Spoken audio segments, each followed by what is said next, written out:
This time on ThreatWire, is the UN trying to take over the internet and make spying on you easier, or just help governments make money off of every single cat video that you watch? Facebook takes away users' voice when it comes to privacy policy updates and anonymous response to the UN. All that and more this time on ThreatWire.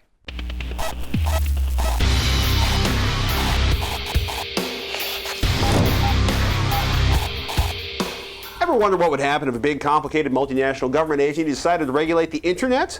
We're about to find out. The International Telecommunication Union's WCIT, or World Conference on International Telecommunications, runs December 3rd through the 14th in Dubai, which is usually filled with rich bored people. And while this gathering of 193 nations usually talks telephony, and going way back to 1865 international telegraph networks, it looks like China, Russia, Iran, and Arab countries are going to make every possible effort to use the ITU to regulate the internet.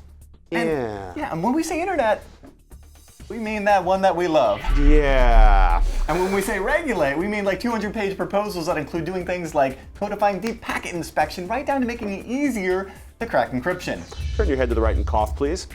I'll turn my head to the right. Now, the latest round of ITU, ITRs, or International Telecommunications Regulations, goes back to 1988, back when the World Wide Web didn't exist, back when only rich folks had cell phones, computers, and things of those natures. So what regulations are we talking about? Try this one on for size. It's called Y2770. That sounds nice. It's a recommendation. Y.2770. It's not, yeah. Now, when I say recommendation, that's with a capital R, because we're talking about becoming a standardized mandatory regulation. This one stands for, quote, requiring for deep packet inspection in next generation networks.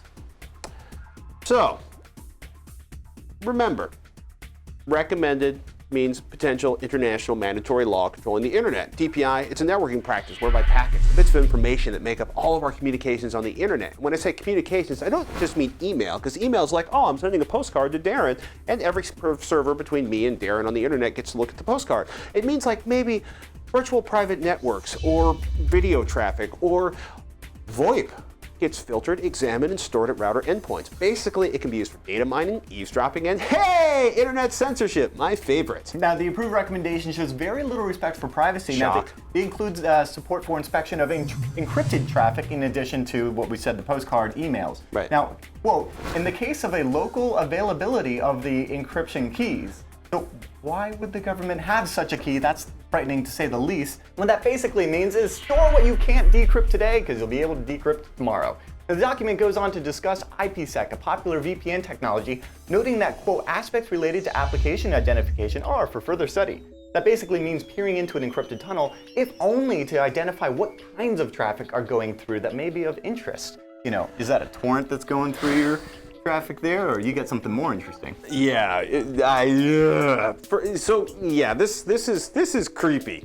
All right, this is profoundly creepy. I understand that technically nothing's private on the internet because it's all open to servers and who knows who owns the servers, but it's really interesting when a document states something like, well, the information extracted by the DPI is required to be protected. This means network operators would then be required to store your sensitive user data, creating one tempting target for nefarious types, like Darren.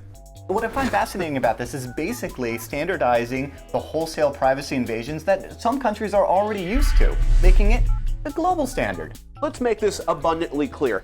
Countries that like to repress their people and kick the snot out of them and monitor communications want to have their best practices made standard for the entire world.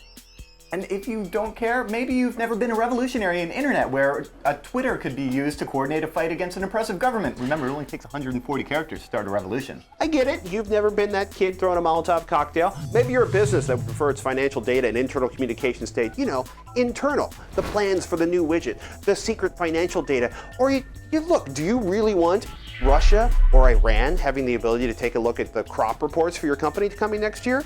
Look, this could all be about the money. Maybe all the proposals aren't really nefarious. Some are just about somebody getting paid when you watch cat videos on YouTube, or watch a Netflix movie, or take an online class from MIT, because a whole bunch of nations in the ITU want to bring sender party pays rules to the internet. Essentially, sender party pays rules for long distance phone calls means if I call overseas, my call includes a fees to the local phone company for using their lines. Think about it, dude. Think about it. Getting paid every time somebody watches Gundam Style? That could add up. Yeah, that could really add up. Or maybe some governments are hoping that Twitter and Google and Wikipedia will go ahead and like abandon their citizens if it costs too much to serve them. Oh man. Brace yourselves. Yeah. Look, Think about what you could be doing to fight for a free and open internet. Maybe try to fight to prevent it from being taken over by international regulation.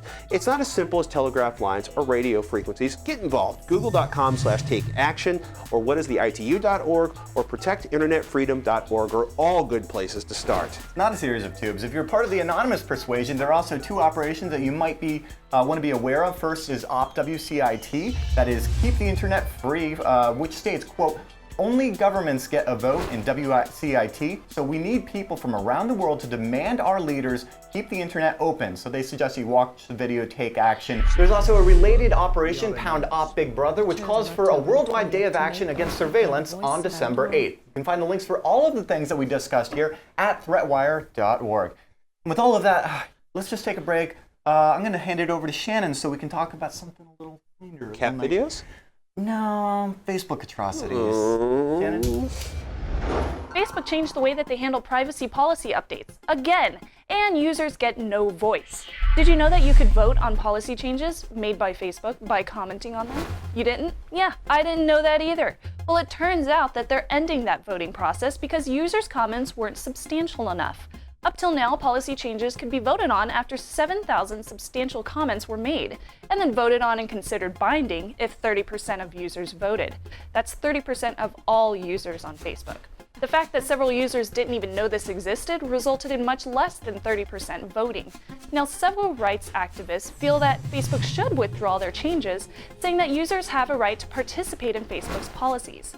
The new system is a little unclear, but Facebook has stated that they'll give a 7-day period for comments and review. Now the fun part. All of this spurred a funny little hoax on Facebook news feeds worldwide, with users stating that their copyright is attached to all photos, videos, etc.